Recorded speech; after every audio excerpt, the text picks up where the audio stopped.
Hi, this is Brother Richard, and today we're continuing with our lesson series, Prototokos Mystery. This will be part 555. We're continuing with our lesson theme, Kingdom of the Heavens, which will be part 8.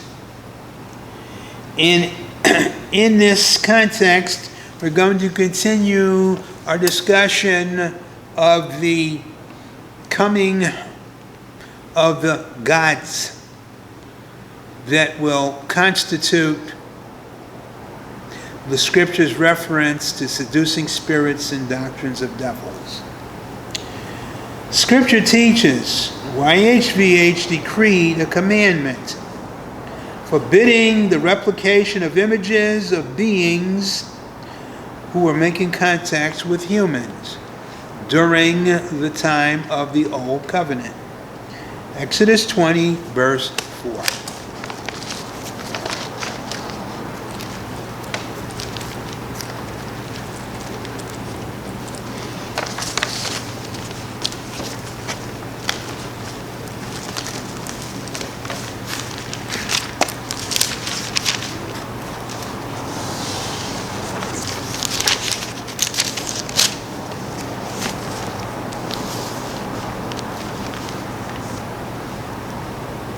Thou shalt not make unto thee any graven image or any likeness of anything that is in heaven above, or that is the earth beneath, or that is in the water under the earth. Now, what's being said here? What's being said is YHVH was trying to address a situation that was consistently taking place. The human race was coming in contact with non-human intelligences that would depart from the heavens above, the earth beneath, and the waters under the earth to the realm of Adamic man. They would make contact with Adamic man, leaving an influence indelibly in the life of the person they were contacting.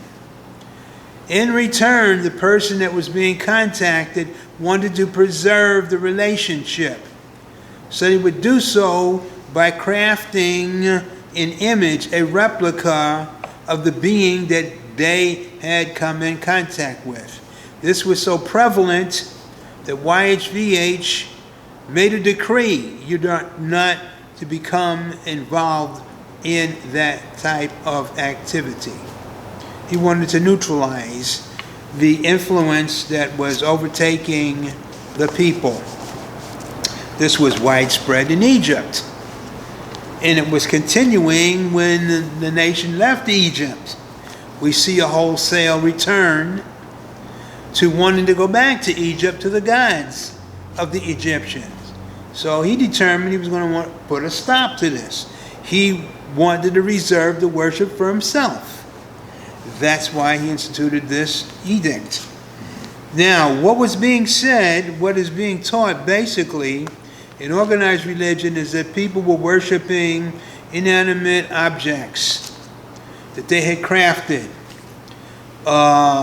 Wooden, stone, metallic images were being made and worshipped, giving the inference that people were worshiping the image itself. They were worshiping what the image represented, a being that had contacted them, whose residence was somewhere in the heavens above, or the subterranean region, or the waters in the subterranean region. They didn't just suddenly come in contact and craft an image and bow down to him. That would be the height of stupidity. No, they were seduced into doing it because they were so affected by the contact with this being that was made. They wanted to preserve the relationship. Now, what we find, next principle. Scripture teaches because of the continued contact on the part of these beings, the injunction had to continually be repeated. He repeated this edict. Why? Because it was incessantly taking place. Turn to Deuteronomy, 4th chapter, verse 23.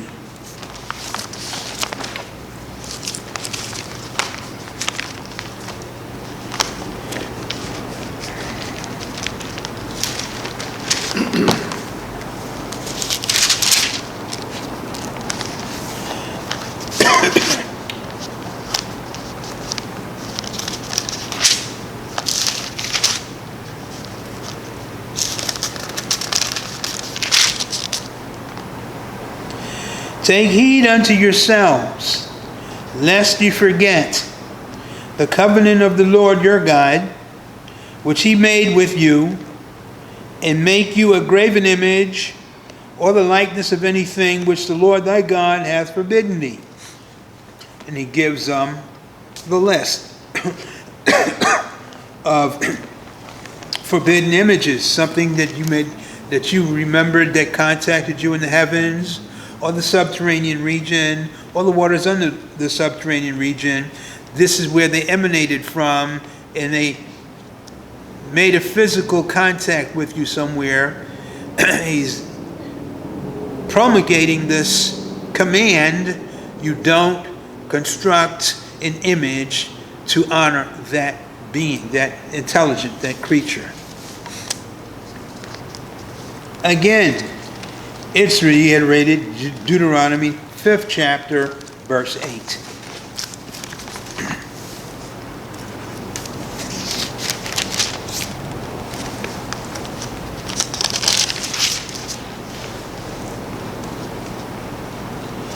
Thou shalt not make thee any graven image, or any likeness of anything that is in heaven above, or that is in the earth beneath, or that is in the waters beneath the earth.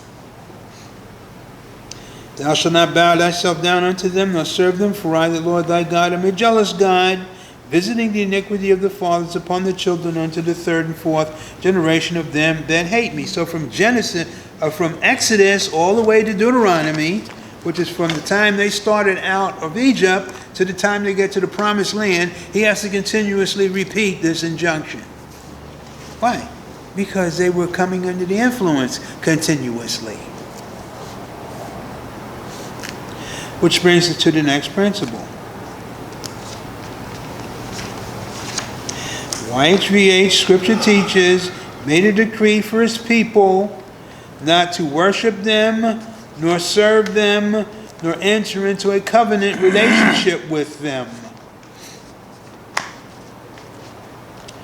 Go back to Exodus 20, verse 5.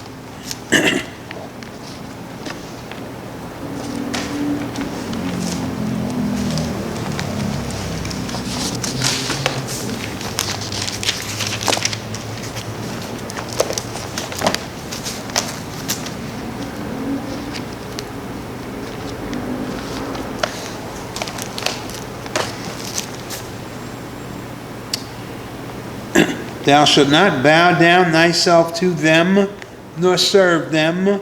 For I, the Lord thy God, am a jealous God, visiting the iniquity of the fathers upon the children, unto the third and fourth generation of them that hate me. So he has to consistently repeat this. Why? Because the people are consistently coming under the influence of non-human intelligences. And it's not just the Israelites. It's the whole land, the whole region is coming under the influence of these beings.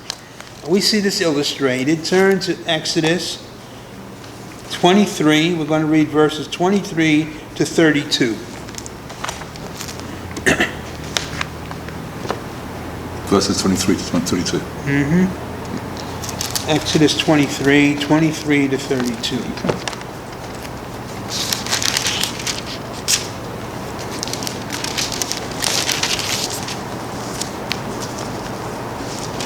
This is the time YHVH tells Moses that he's going to delegate an angel to lead them into the promised land and deal with all the nations, the Goy, the humans that are in the promised land.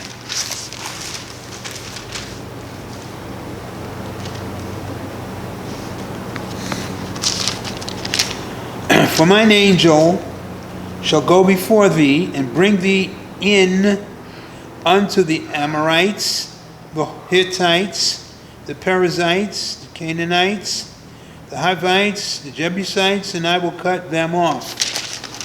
Thou shalt not bow down to their gods. That's the first thing he says. Why? Because the land is infiltrated with these non-human entities interrelating with the people of the land. Thou shalt not bow down to their gods, nor serve them, nor do after their works. But thou shalt utterly overthrow them and quite break down their images. So you notice he talks about the images. The images are constructs to the non-human intelligences. Ye shall serve the Lord your God, and he shall bless thy bread and thy water, and I will take sickness away from the midst of thee. There shall nothing cast their young, nor be barren in thy land. The number of thy days I will fulfill. I will send my fear before thee. I will destroy all the people to whom thou shalt come, and I will make all thine enemies turn their backs unto thee. And I will send hornets before thee, which shall drive out the Hivite, the Canaanite, the Hittite from before thee. I will not drive them out from before thee in 1 year, lest the land become desolate, and the beasts of the field multiply against thee. By little and little I will drive them out from before thee, until thou be increased and inherit the land. And I will set thy bounds from the Red Sea even unto the sea of the Philistines, and from the desert unto the river. For I will deliver the inhabitants of the land into your hand, and thou shalt drive them out before thee. Thou shalt make no covenant with them, nor with their gods. They shall not dwell in thy land, lest they make thee sin against me.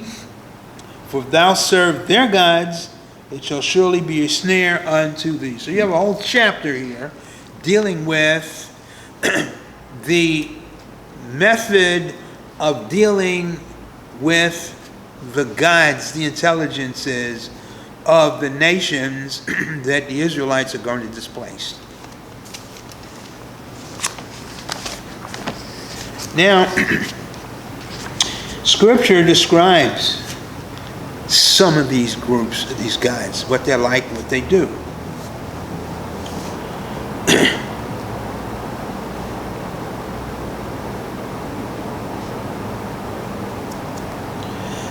First and foremost, before we go there, the injunction was not to make any covenant with their gods. We see that they do make a covenant with the gods. Turn to Isaiah 28:15. Then we're going to go on to the next one. Isaiah 28:15.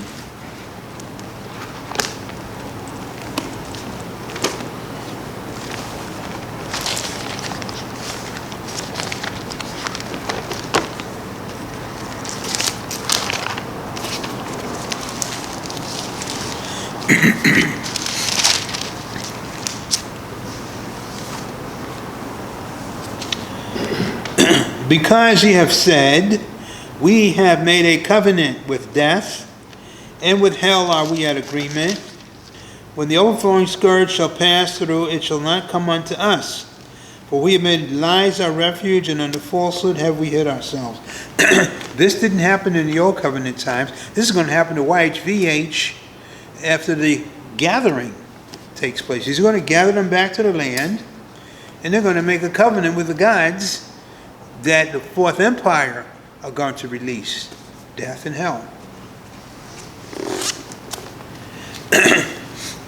Now, we go to the next principle. Scripture describes a group of the gods that had the worship of Israel. It describes them as the mythological satyrs. You remember the half man, half goat? Yes. Pan was a satyr. Turn to Leviticus 17, verses 6 to 7. Leviticus 17, verses 6 to 7.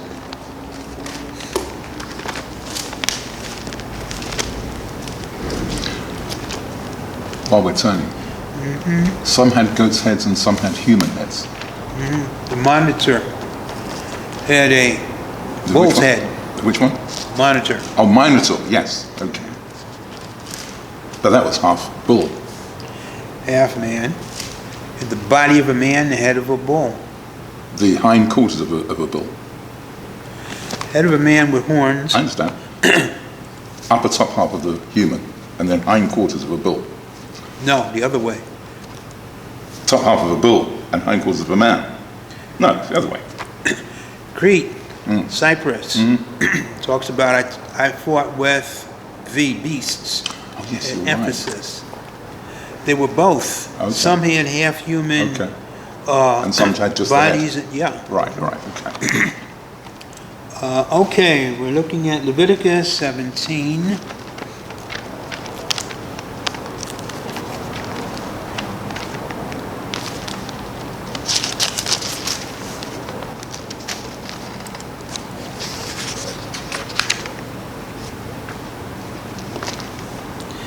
And the priest shall sprinkle the blood upon the altar of the Lord at the door of the tabernacle of the congregation, and burn the fat for a sweet savor unto the Lord.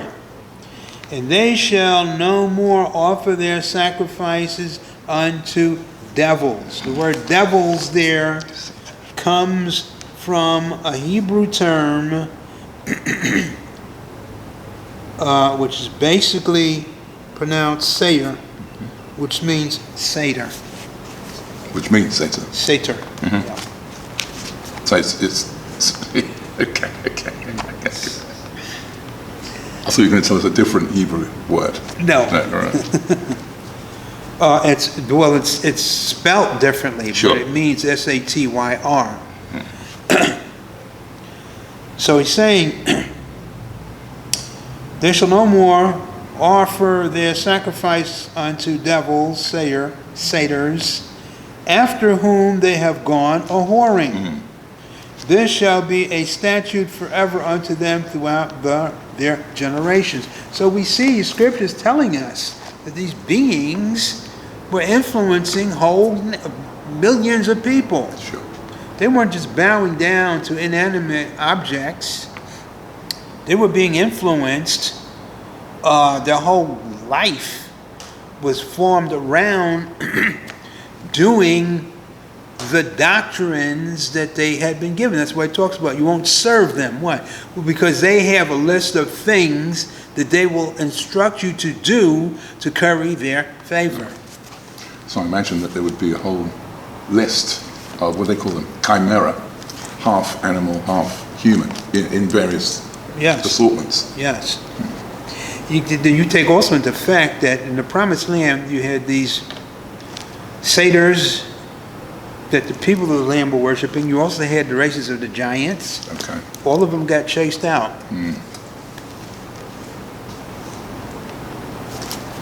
There's another group, which weren't the satyrs, that are also referred to.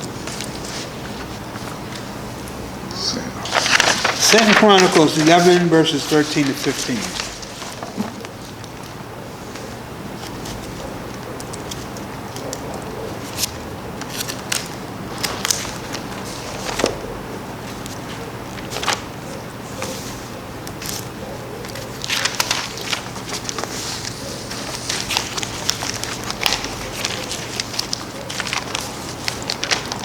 Second Chronicles 11, 13 to 15. And the priests and the Levites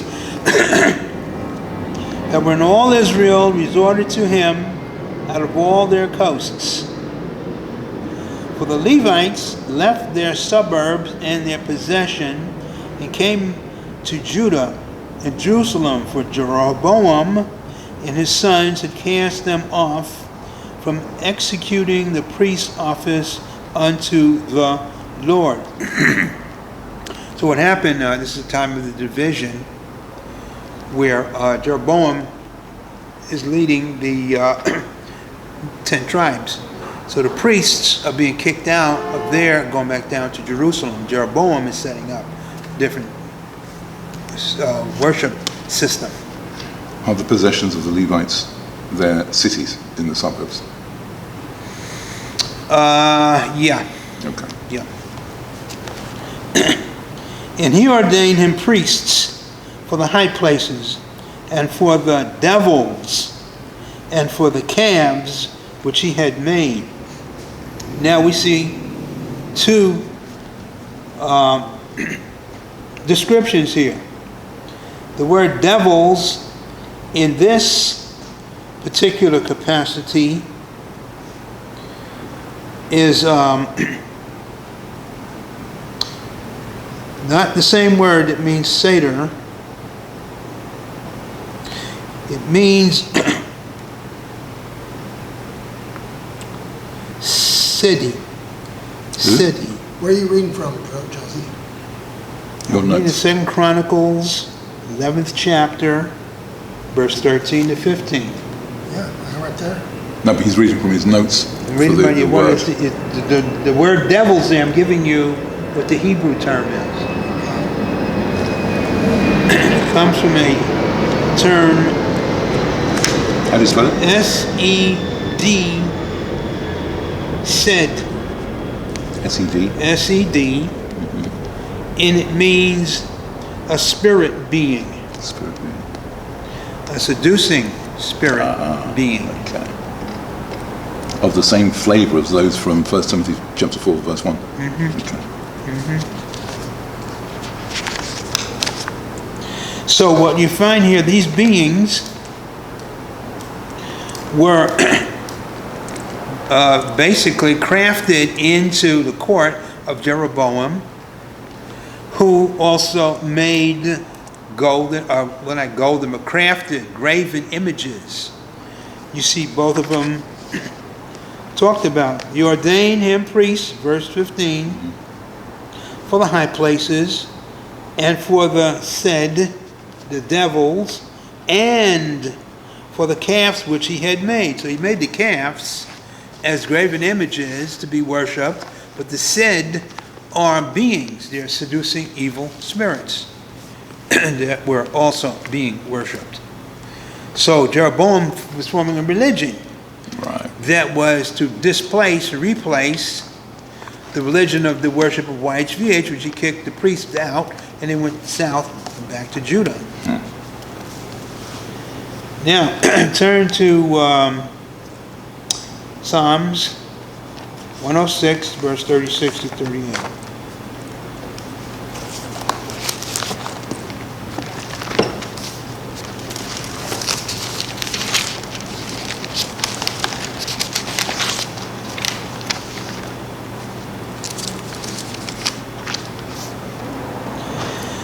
Verse 36, and they served their idols. It's talking about the graven images, which were a snare unto them. Yea, they sacrificed their sons and their daughters unto devils. Same word, said. Seducing spirits.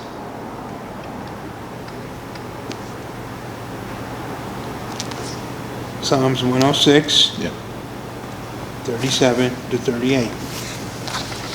These are the same seducing spirits that are going to come up at the time of 1 Timothy 4th chapter. Turn to Deuteronomy 32, verse 17. Closing with this.